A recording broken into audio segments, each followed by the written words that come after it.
Isa sa mga solid na dinakdakan at sisig na natikman ko na sauce pa lang ay ulam na. Good day mga kanegosyo, ako nga pala si Jeffoy, isang negosyante. Isa rin akong DJ. Hindi ako vlogger, hindi ako influencer, isa po akong content creator mga kanegosyo. Bilang negosyante, meron na akong 10 taon na karanasan na pagkalugi sa pagninegosyo. Tunay na negosyo lang, hindi networking, tulad ng sari-sari store, barbecuehan, bilyaran, rental, hanggang ngayon nagninegosyo pa rin. Ang topic natin ngayon mga kanegosyo, sisig, focus in one.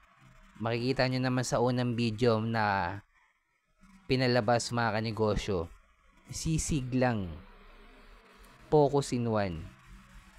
Mas kumikita pa to kaysa ang dami mong bentang pagkain or tinitinda. Ito mga kanegosyo, tapusin mo tong video na to, sigurado marami kang matututunan.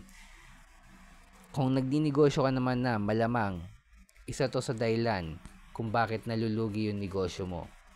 Way back, kwento ko lang, way back 2020 nung pandemic mga kanegosyo, 95% ng negosyo na malapit sa school, puro nag-close. At isa na yung sari-sari store ko doon mga kanegosyo. Pero naitawid ko pa siya hanggang 2021. Almost 2 years din kasi na online class yung mga school gawa ng pandemic. Kaya kinlose ko na lang. Ang natutunan ko sa sari-sari store mga kanegosyo, walang focus in one, hindi may scale up sa level 2 business model. Hindi siya magiging grocery store pag lumaki, sari-sari store pa rin siya pag lumaki. At importante, ang focus in one, lalo na kung nagsisimula ka pala magnegosyo at limited lang yung resources natin.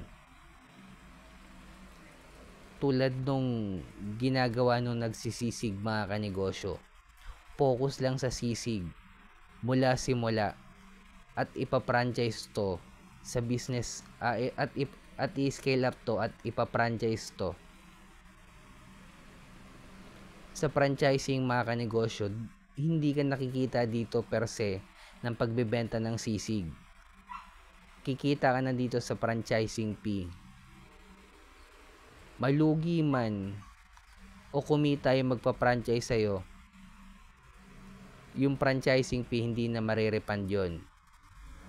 Hindi ka nakikita dito sa pagtitinda ng sisig mga kanegosyo. Pero mula simula, sisig pa rin. Hanggang level 2 sisig pa rin. Pero magkaiba na ng business model kung paano pagkitaan ng pera. Kaya kung nagsisimula ka pala magnegosyo, focus in one, hanapin ang community ng mayaman, i-scale up sa level 2 business model yan. Pang-apat, kailangan na natin gumawa ng original content. 2025 na mga kanegosyo, ito na labanan ngayon, original content. Kung di ka pa nagko-content, baka mawala ka sa eksena.